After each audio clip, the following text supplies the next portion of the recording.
IPO devices. A computer is made up of many parts.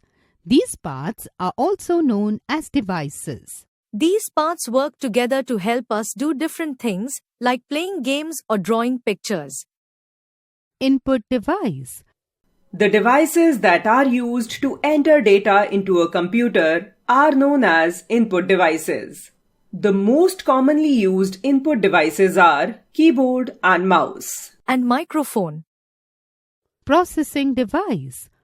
The device that works on the input is called processing device. CPU is the main processing device. CPU stands for Central Processing Unit. It works like the brain of a computer. CPU is fixed inside the CPU box.